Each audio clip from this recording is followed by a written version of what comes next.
അച്ഛൻ്റെ 12ാം ശ്രാദ്ധത്തിലാണ് നാട്ടിലേക്ക് വന്നത്. അച്ഛൻ്റെ സായാഹ്നകാലം തുടങ്ങിയപ്പോൾ മുതൽ അങ്ങനെ തന്നെയായിരുന്നു വരവുകൾ. ഇപ്പോൾ എത്ര കൊല്ലം കഴിഞ്ഞിരിക്കുന്നു. കാലിഫോർണിയയിൽ നിന്നും യാത്ര തുടങ്ങുമ്പോൾ തന്നെ തേങ്ങയും മാങ്ങയും വച്ചിരുന്ന ചമ്മന്തിയുടെ മണം മൂക്കിൽ എവിടെയോ വരും. കാലിഫോർണിയയിൽ വെച്ച് എത്ര തവണ ആ കൂട്ട് നോക്കിയിട്ടുണ്ട്. കേരളത്തിൽ വന്ന് കറി വയ്ക്കുന്ന ഏഴയലത്ത് വരില്ല. അതായത് അമ്പലപ്പുഴ പാൽപ്പായസം വേറെ എവിടെ വെച്ചാലും അതാവില്ലാത്തതുപോലെ. നന്ദനുമായി കല്യാണം കഴിച്ച കാലം മുതൽ ഈ കാലിഫോർണിയയിലാണ് ജീവിതം. കുട്ടികൾക്ക് പോലും ഇവിടുത്തെ ജീവിതമാണ് ഇഷ്ടം. നന്ദനും ഞാനും അവരെ നിർബന്ധപൂർവ്വം മലയാള ഭാഷ പഠിപ്പിച്ചിട്ടുണ്ട്. എന്നാലും അവർക്കതൊന്നും പിടിക്കത്തില്ല. ഇവിടെ വീട്ടിനകത്ത് മലയാളം മാത്രമേ പറയാവൂ എന്ന് പറഞ്ഞാലും ചേച്ചിയും അനിയത്തിയും ഞങ്ങളുടെ കണ്ണ് തെറ്റിയ അവരുടെ ഇഷ്ടങ്ങളിലേക്ക് മാറിക്കളിക്കും. ഒരു കണക്കിൽ അവരെ കുറ്റം പറയേണ്ട കാര്യമില്ല. കേരളത്തിൽ വരുമ്പോൾ അവരെ സംബന്ധിച്ചിടത്ത് കാണാനായി ഒന്നുമില്ല. കുട്ടനാട്ടിലെ വെള്ളക്കെട്ടുകൾക്കിടയിൽ, നെൽപ്പാടങ്ങൾക്കിടയിൽ, പൂത്തുലഞ്ഞ മന്ദാരങ്ങൾക്ക് നടുവിൽ, തെറ്റിയും അശോകമലരുകൾക്കുമിടയിൽ, ദീപാരാധന മണികൾക്കിടയിൽ അവർക്ക് എന്ത് കാണാനാണ്? KFC ചിക്കനും ബർഗറും പിസയും നൂഡിൽസും മാളുകളും മാത്രമേ അവർ കണ്ടിട്ടുള്ളൂ.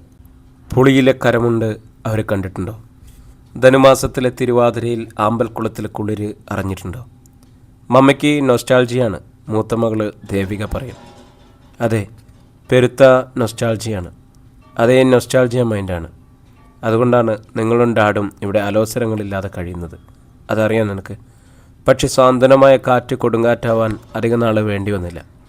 ഒരു ക്രിസ്മസ് രാത്രിയുടെ തലേന്ന് നന്ദു അടിച്ചു പൂസായി ഒരു ഐറിഷ് ലേഡിയും കുട്ടി താമസിക്കുന്ന വീട്ടിൽ വന്നു. This is your stepmother എന്ന് മക്കളോട് പറയുന്നത് വരെ I am very nostalgic woman. ഇപ്പോൾ ഐ ആം വെരി മാഡ്. പണ്ട് നാട്ടിലെ അച്ഛൻ്റെ ഇഷ്ടക്കാരിയുടെ പേര് അമ്മ പറയുന്നത് കേട്ടിട്ടുണ്ട്. ആരാ നിങ്ങളെ കൊങ്ങാണ്ടൂരെ ദാക്ഷായണി? അച്ഛൻ ഇടിവെട്ടിയ തെങ്ങ് പോലെ നിന്ന് കത്തി. അതേടേ, അവളും എൻ്റെ ഭാര്യയാണ്. നീ പോയി കെട്ടിത്തൂങ്ങിച്ചാവ്. നിനക്ക് ഞാൻ ചെല്ലും ചെലവും തരുന്നുണ്ട്. മര്യാദയ്ക്കല്ലെങ്കിൽ ഒരു ദിവസം അവളെയും കൊണ്ട് ഇങ്ങോട്ട് വിളിച്ചോണ്ട് വരും. അപ്പോൾ ഈ മാനവ മര്യാദയും കൃഷ്ണനായർക്ക് കണ്ടെന്ന് വരില്ല. അമ്മ ആദ്യം മലമുറയിട്ടു, പിന്നെ തേങ്ങി ദിവസങ്ങളോളം. പിന്നെ ആ കണ്ണീര് വറ്റിയുണങ്ങി. അതുതന്നെയല്ലായിരുന്നു തൻ്റെ വിധിയും. ലീനെ, നീ എന്നെ മനസ്സിലാക്കണമെന്ന് മുഖത്ത് നോക്കി ഒരു തവണ നന്ദു പറഞ്ഞിരുന്നെങ്കിൽ ഒരുപക്ഷെ എൻ്റെ അമ്മയെപ്പോലെ ക്ഷമിച്ചേക്കുമായിരുന്നു. എന്തോ മക്കൾക്ക് വേറെ ഒരു കളിതമാശ മാത്രമായിരുന്നു ആ കഥ. മമ്പി എന്തിനാ വെറുതെ ഹാഡിഷാവുന്നത്? ഇളയമോൾ അനന്യ അത് പറയുമ്പോൾ ചങ്ക് തകർന്ന് പലവട്ടം പിടഞ്ഞുപോയി. മകൾ പോലും ഒരു തുണയില്ലാത്ത കൊണ്ടാണ് ലോസ് ആഞ്ചൽസിലെ സാന്റാമരിയ ഹോസ്പിറ്റലിലേക്ക് സ്ഥലം മാറിയത്. അവിടെ ചില കഴുകൻ കണ്ണുകളും ചുറ്റും വട്ടവട്ട പറന്ന് പ്രലോഭനക്കാറ്റിൽ ഉലഞ്ഞാടി താൻ പോയില്ലല്ലോ, ഒരു സ്റ്റെപ്പ് ബാഡി എന്ന് പറഞ്ഞില്ലല്ലോ, ഐ ആം എ മാഡ്. മക്കളുടെ വിളികൾ മാത്രമായിരുന്നു ആദ്യം ഈ ആശ്വാസം. പിന്നെ അത് മൂടൽമഞ്ഞ് ഉടുപ്പൂരി എറിഞ്ഞു പോകുന്നത് പോലെ തോന്നി.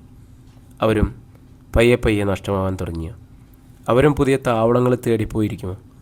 ഒന്നും അറിയാതെ കുറേ നാളുകൾ. ആശുപത്രിയിൽ തിരക്കേറിയ ഒരു ദിവസം മൂത്ത മകൾ ദേവികയുടെ ഫോൺ കോൾ വന്നു. മമ്മ ഇവിടേക്ക് വരണം. ആ സ്റ്റുപ്പിഡ് അൺലക്കി ലേഡി ഞങ്ങളുടെ ജീവിതവും ഡാഡിയുടെ ജീവിതവും തുറക്കിയാണ്. ഷി ഹാഡ്സസ്. ഡാഡി ജോലിക്ക് പോകുന്നത് വളരെ കുറച്ചാണ്. എപ്പോഴും ഡ്രിങ്കാണ്. എൻ്റെ പെറ്റ് ഡോഗ് ലാഡയെ വിഷം കൊടുത്ത് കൊന്നുകളഞ്ഞോള്. അനന്യ എപ്പോഴും ഒരു ബോയ് ഫ്രണ്ടുമായിട്ട് കറക്കാണ്. അത് കേട്ടപ്പോൾ കാൽപാദങ്ങൾ മഞ്ഞിലുറഞ്ഞതുപോലെയായി. എത്ര നേരം താമസിക്കുന്ന അപ്പാർട്ട്മെൻറ്റിലെ ജനലഴികളിൽ പിടിച്ചു നിന്നു എന്നറിയില്ല. അമ്മയുടെ നൊസ്റ്റാൾജിയെ കുറച്ചിലില്ലായിരുന്നു നിനക്കൊക്കെ എന്ന് മനസ്സിൽ പറഞ്ഞു. ഇന്നേ ദിവസം അച്ഛൻ്റെ ശ്രാദ്ധമാണ്. രണ്ടുപേർക്കും നാട്ടിലേക്ക് വരാം, ഇഷ്ടമെങ്കിൽ മാത്രം. പിന്നെ തിരിച്ചൊരു യാത്രയില്ല. ഉടനെ അറിയിക്കുക. ഒരു മറുപടിയും വന്നില്ല. വിളിക്കുമെന്ന് കരുതി വിളിച്ചില്ല. പിടിവാശിയാകാം. നന്ദുവിൻ്റെ കടമ്പിടുത്തമാകാം. ലോസ് ആഞ്ചൽസിലെ ഇൻ്റർനാഷണൽ എയർപോർട്ടിൽ നിന്നും വിമാനം മേഘങ്ങൾക്കിടയിൽ ഓളിയിട്ട് തെക്കാട്ട് വീട്ടിൽ കൃഷ്ണൻ നായരുടെ മോളും പിടിവാശിയിൽ മോശക്കാരിയാവാൻ പാടില്ലല്ലോ. കൊച്ചി എയർപോർട്ടിൽ യൂബർ ടാക്സി എടുത്ത് നേരെ തറവാട്ടിലേക്ക്. നനഞ്ഞ മണ്ണിൽ മഞ്ഞ മന്ദാരങ്ങളും 4 മണിപ്പൂവും തന്നെ കാത്തു നിൽക്കുന്നു. ശ്രാദ്ധത്തിന് വന്നവർ എന്തേ കുട്ടികൾ, എവിടെ നന്ദൻ എന്നൊക്കെ തിരക്കി. ഒറ്റവാക്കിൽ ലീവില്ലെന്ന് പറഞ്ഞു. ലീവില്ല പോലും. നാടും വീടും മറന്ന് ജീവിക്കുക. കാലം പോയ പോക്കേ. വർഷത്തിലൊരിക്കലല്ലേ ഒരു വരവുള്ളൂ.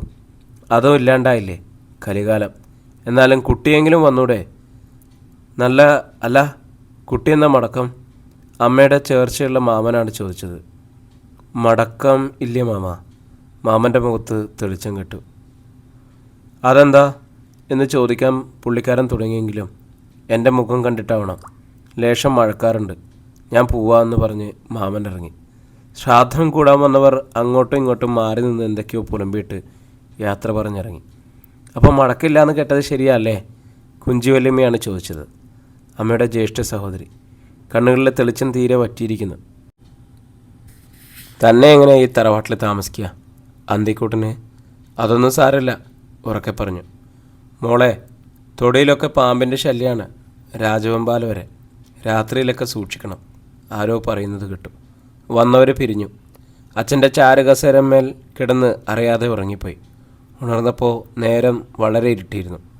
അപ്പോൾ തൊടിയിലൊരു ആളനക്കം. ആരോ ഒരു നേരിയ വട്ടത്തിൽ നടന്നു. ആരാ? മുൻപിൽ വന്നു നിന്ന ആൾ ചിരിച്ചു. കുഞ്ഞിപ്പെണ്ണിനെ മനസ്സിലായില്ലേ?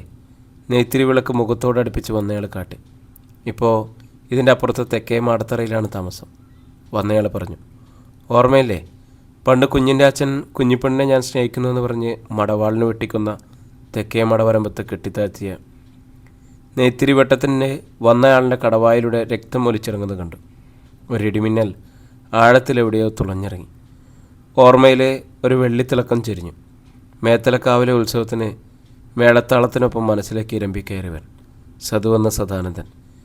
പിന്നീട് മേത്തലയിലെ ഒരു പൂരക്കളിയിൽ ആരോടോ കൊമ്പ് കൊടുത്ത് മടവരമ്പത്ത് വെട്ടേറ്റ് കിടക്കുന്നെന്ന് പറഞ്ഞു കേട്ടതേയുള്ളൂ. ആളുകൾ വീട്ടിലേക്ക് കൊണ്ടുപോകാതെ മടമ്പരത്ത് തന്നെ കുഴിച്ചിട്ട് മൂർത്തി രൂപമാക്കി. പെട്ടെന്നൊരു കടവാവൽ മുകളിലേക്ക് പറന്നടച്ചു വരുന്ന ശബ്ദം കേട്ടു. തൊണ്ടയിലെ ഉമിനീര് പറ്റി. ഇത്തിരി വെള്ളത്തിനായി നാവ് കൊതിച്ചു. അപ്പോഴും നെയ്ത്തിരിക്കെട്ട് പുക പരത്തി വന്നയാൾ മറിഞ്ഞിരുന്നു. അങ്ങ് ദൂരെ തെക്കേ മടവരമ്പത്ത് ഒരു ദീപം അവിടെ മിന്നാമിനിങ്ങൻ വെട്ടം പോലെ കാറ്റിലുലഞ്ഞ് കത്തുന്നുണ്ട്. കാലിൻ്റെ പെരുവിരലിൽ ഒരു തണുപ്പിഴഞ്ഞ് അരിപ്പലിൻ്റെ മൂർച്ച തൊട്ടറിഞ്ഞു. കണ്ണുകളിൽ തീച്ചാമുണ്ടി കോലം വിടർന്ന് കാതുകളിൽ മേത്തല ഭഗവതിയുടെ മേളപ്പെരുക്കം പതിയെ തുടങ്ങി. രണ്ടാം കാലത്തിലേക്ക് ഇരുമ്പിയത് പിന്നെ ഒന്നും കേൾപ്പിക്കാതെയാണ്. നിശബ്ദതയെ പുണർന്ന് പിറ്റേന്ന് തറവാട്ടിൻ്റെ മുറ്റത്ത് ഉറുമ്പിമ്പറ്റം പോലെ ആളുകൾ കൂടിക്കൂടി വന്നു. അമേരിക്കയിൽ നിന്ന് വന്നതാ. ഇന്നലെ കൃഷ്ണേട്ടൻ്റെ ശ്രാദ്ധമല്ലായിരുന്നു. ഒറ്റ മോള, കോടീശ്വരി. എന്നാലും ഈ ഗതി. കരുനീരിച്ച ശരീരം പനമ്പായിലേക്ക് കൂട്ടിക്കെട്ടി വണ്ടിയിലാക്കുമ്പോൾ SI പറഞ്ഞു, ഭാര്യയെ ലേബർ റൂമിലാക്കിയിട്ട് വരുന്ന വഴിയാണ്. അതിനിടയിലാണ് ഇങ്ങനത്തെ മരണങ്ങൾ. അമേരിക്കയും മാങ്ങാത്തൊലിയും.